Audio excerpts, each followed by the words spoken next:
Et bonjour, c'est Tom à casquette. Aujourd'hui, je vais vous parler un petit peu des sorties de la semaine de ce qui se passe chez nos éditeurs français. Moi, j'ai l'impression qu'ils marchent sur la tête. Aujourd'hui, on va pas parler des big news qui ont commencé cette semaine, les paniers big news. Je pense que j'en parlerai plus la semaine prochaine. Mais aussi des annonces, des grosses annonces de chez Urban, parce qu'ils se sont donné le mot.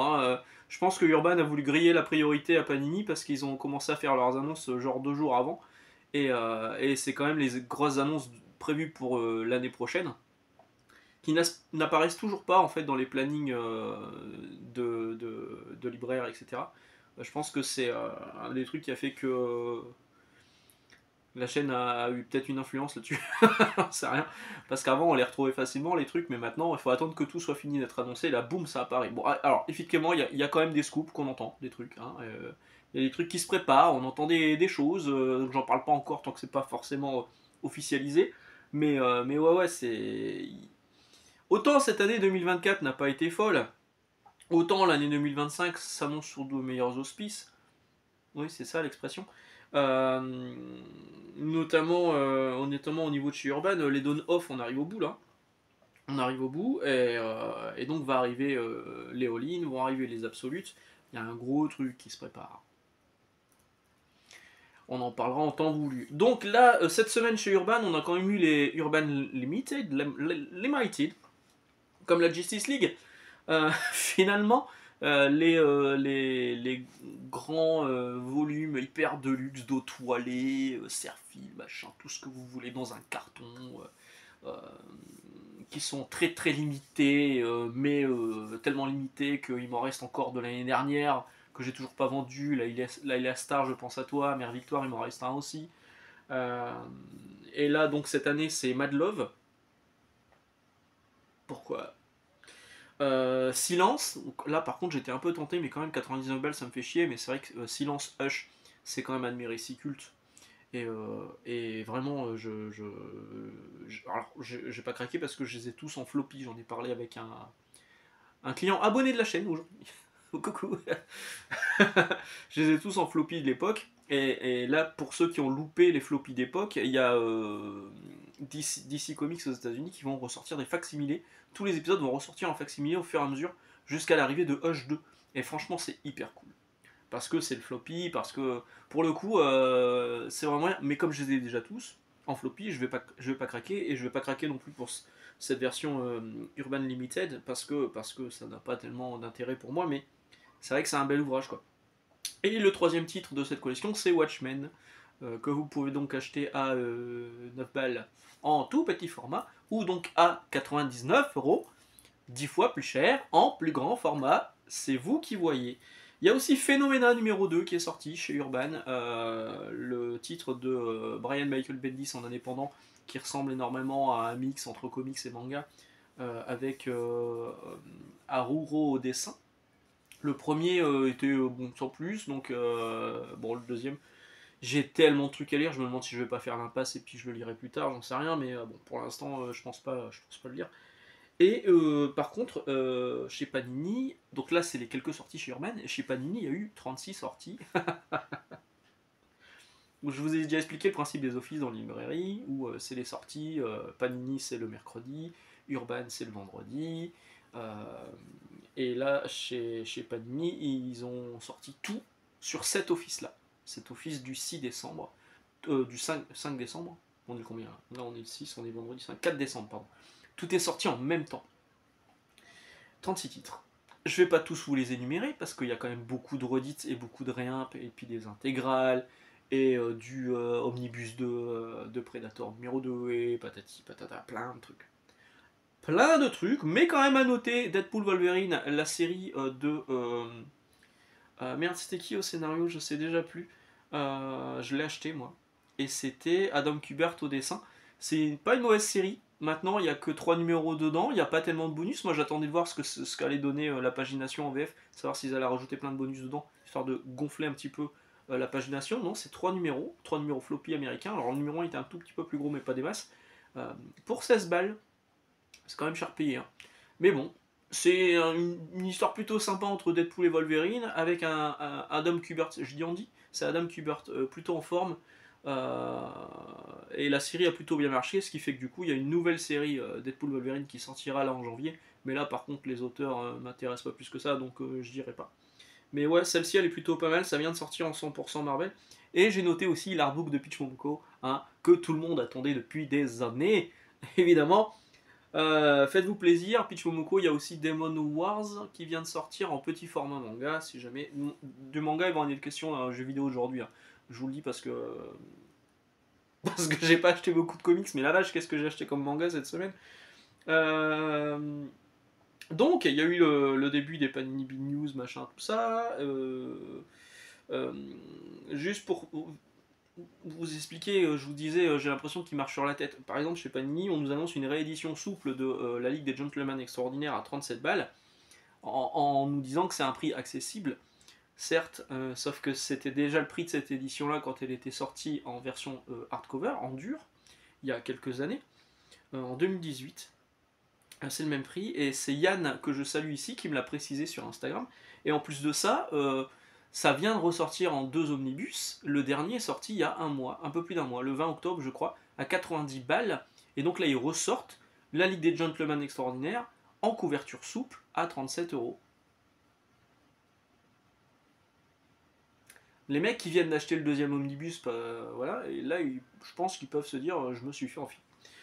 Mais bon, bref, ils ont annoncé aussi Nemesis, Rock Gallery, donc un nouveau titre Nemesis, alors que, bon, il n'y a toujours pas de réédition de Wanted, alors que c'est indispensable pour lire Big Game. Après, ils vont se poser la question pourquoi Big Game fonctionne pas.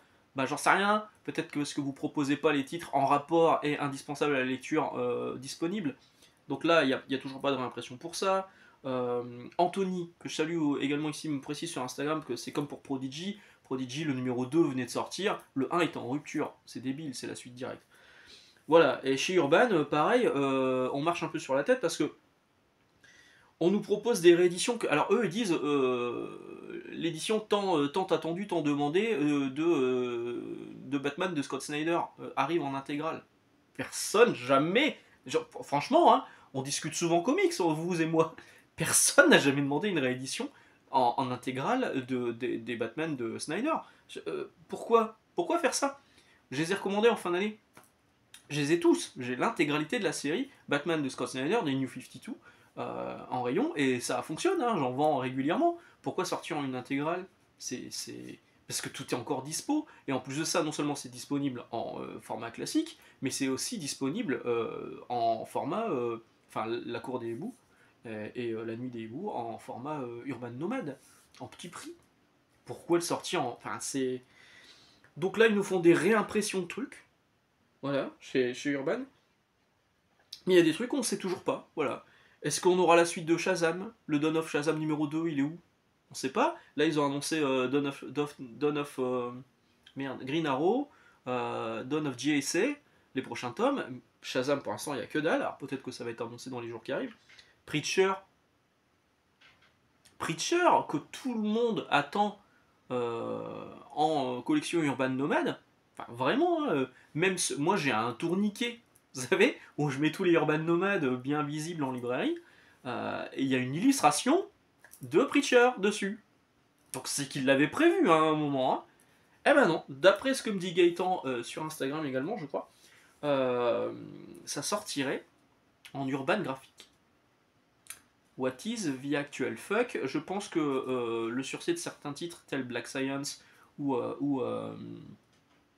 The Nice House of the Lake, tout ça, ça donne des ailes à Urban, qui a sorti également 100 Bullet dans ce format-là. Alors, effectivement, c'est un format qui est plutôt agréable à la lecture, hein, c'est grand, c'est cool, c'est quand même assez cher. Je crois que c'est du 40 balles. Et donc Preacher ressortirait en grand format en collection Urban graphique alors que tout le monde veut le lire en nomade. Ça n'empêche pas, peut-être qu'il sortira en nomade en courant d'année prochaine. Hein. On sait pas, mais en tout cas là, ce qui s'annonce, c'est une sortie en urban graphique. Parce que Preacher, c'est en rupture, hein, l'édition classique. L'édition classique qu'on me demande encore régulièrement en magasin. Que je peux pas commander. Qu'est-ce qui se passe? Il y a plein de trucs comme ça chez Urban aussi qui moi me chagrinent parce que j'ai vraiment l'impression qu'il y a une incompréhension entre ce que Urban veut faire et ce que les lecteurs veulent vraiment. Enfin, pour moi, hein, moi qui suis lecteur. Hein. Il y a des trucs que je comprends pas. Et il y a des séries qui restent malheureusement coincées à la frontière, qui restent seulement en VO, et il y a des trucs qu'on voit arriver, des décisions éditoriales qu'on a du mal à s'expliquer. Moi, Scott Snyder présente Batman, bon, clairement c'est pour amorcer l'arrivée de Absolute Batman par Scott Snyder par la suite, hein, c'est pour faire un lien entre tout ça. Mais pareil, je me demande, est-ce qu'ils vont mettre que Batman de Scott Snyder dedans, ou est-ce qu'ils vont mettre aussi c'était quoi? C'était All Star Batman? Je crois que c'est ça. Euh, Merde, c'était ça, Batman All Star? Je sais plus. Bref, une série dérivée aussi qui était écrite par Scott Snyder. Est-ce qu'ils vont mettre aussi le récit The Last Night on Earth? Enfin, tous les dérivés. Batman Metal, est-ce que ça va être dedans? On ne sait pas non plus. Voilà. Là, à ce moment, ils balancent des informations comme ça, mais sans vraiment le dire. Et je vous parlais de Preacher, mais il y a un moment où on se demande si les gens qui s'occupent des réseaux, les community managers, sont en phase avec la prod. Parce que nous conseiller la lecture de Preacher quand le titre est en rupture depuis des mois, est-ce que c'est pas un peu sadique quelque part? Je sais pas, je me pose la question. Je me pose la question. Sinon. Donc, il y a eu beaucoup de sorties Panini. Je parle dans tous les sens dans cette vidéo, je suis désolé. Il y a eu beaucoup de sorties Panini cette semaine. Notons la sortie de Star Wars Bounty Hunter and Inquisitors, le numéro 2 sur 4. Parce que tous les 4 numéros, il y a une relance des titres Star Wars chez Panini. C'est un bordel sans nom quand vous voulez vous lancer dedans. Voilà. Marvel Comics, hop, le nouveau numéro. Alors Marvel Comics 2, hein. Pareil, quand vous voulez faire une recherche, quand vous êtes libraire, et vous voulez faire une recherche de Marvel Comics, c'est brun, d'autant que maintenant il faut rajouter, parenthèse, II. C'est 2 en fait, mais sinon le logiciel ne comprend pas. Fermez la parenthèse, sinon vous ne les retrouvez pas. Voilà, donc là-dedans, bon bah voilà, magnifique couverture de Humberto Ramos avec Spider-Boy. Ça donne envie, hein, ça donne envie. Qu'est-ce qu'on a dedans? On a du Amazing Spider-Man 47, une histoire tirée de Spider-Man, Web of Spider-Man, du Free Comic Book Day, Spider-Man Ultimate Universe, bon je l'ai sur du convéo, Superior Spider-Man 6, ça c'est pas mal, Spider-Boy 7, ça c'est nul, Avengers 12 et 13, c'est pas terrible, et Invincible Iron Man 17 et 18, où il y a des liens avec ce qui se passe sur Krakoa et compagnie. Bref, on n'est pas dans une bonne période en ce moment chez Marvel Comics, et ça se confirme quand on lit ça. Et qu'est-ce qu'on nous annonce là à la fin aussi? Je sais plus. L'édito m'avait fait un peu sourire. Bref. Hop là. Donc je vous disais, Fall of X, c'est les derniers numéros, numéro 7 et numéro 8. Dès la fin. Alors, bon, je vais pas vous résumer ce qu'il y a à l'intérieur. Mais ça y est, c'est la fin. Hop, se relever après la chute. On nous annonce que dès janvier, ben, vous avez X-Men qui est relancé au numéro 1 et c'est le moment parfait pour se lancer dans la lecture. Confirmation quand je les aurai lus, je pense que j'en ferai une vidéo à ce moment-là parce qu'ils nous disent souvent que c'est le meilleur moment pour se lancer, mais est-ce que c'est vraiment vrai? Je ne sais pas, on verra à ce moment-là. En tout cas, l'ère Krakoa est enfin terminé en VF dans cette collection-là, et il était temps parce que franchement, moi j'en pouvais plus. Hein. Enfin, j'en pouvais plus, non même pas en fait, j'ai arrêté de les lire. Ils ont quand même, je suis lecteur des X-Men depuis hyper longtemps, hein, depuis Spidey Strange et compagnie, hein. Les X-Men de Jim Lee, de Claremont, même avant, les X-Men par Stan Lee et c'était Jack Kirby qui était au dessin, je crois. Ouais. Ça avait été réédité, je crois, dans Spidey. Peut-être que je dis une connerie, hein, je parle sous votre contrôle. Mais je les avais lus, hein, ces épisodes. Donc, je suis lecteur de X-Men depuis hyper longtemps. Et je me suis jamais arrêté de lire les X-Men. Sauf là, sur l'ère Krakoa. Voilà, merci bien. Un plaisir. Ultimate Universe numéro 2. Vient de sortir, ça sort tous les 2 mois, donc bon là il n'y a plus de blind bag. On peut, c'est marrant, j'ai eu quelqu'un qui m'a appelé au téléphone, qui me disait, le mec a commencé en se plaignant de Panini direct, en disant ouais j'ai commandé blind bag chez Panini parce qu'ils avaient mis qu'il y en avait de nouveaux disponibles, et puis au final ils m'ont remboursé sans aucune explication, en gros ils en ont plus, et puis je dois me démerder pour le trouver. J'ai dit bah moi je peux vous le commander mais ce sera plus blind bag, ce sera le classique machin, donc je sais ce que j'ai fait. Et le numéro 2, il n'y a plus de blind bag non plus. C'est édition classique ou édition collector ou édition spéciale pour le Comic Shop Assemble. Que vous pouvez aller voir, c'est plutôt cool. Et on voit qu'à l'édito, je ne sais pas si je vous avais fait la réflexion sur le premier volume, mais c'est Yann Graff qu'on voit plus. C'est un nom qu'on voit plus apparaître dans des parutions chez Urban. Donc là, effectivement, il écrit quelques papiers pour Panini, tant mieux parce qu'il paraît que ça paye bien. La pige chez Panini, je permet de payer ses loyers. Voilà, voilà. Donc, bon. À l'intérieur, on a quoi? Ultimate Spider-Man 3 et 4, c'est bien, mais ça n'avance pas des masses. Ultimate X-Men 2 et 3, c'est nul et c'est moche. Ultimate Black Panther 2 et 3, c'est bien, mais ça n'avance pas des masses non plus. Et Ultimate numéro 1, qui est... c'est prometteur au début. Voilà. Et à un moment, pareil, il se passe rien. C'est un peu triste. On va s'arrêter là pour le comics, mon dieu, déjà. 15 minutes 43, on va parler un petit peu de manga. Et oui, car j'aime aussi les mangas. Et il y a eu beaucoup de sorties aussi cette semaine. Moi, il y a des trucs, alors je vous disais, les éditeurs marchent sur la tête, mais il y a aussi, là où je travaille, parfois on marche sur la tête. On nous demande des trucs parfois qui sont aberrants.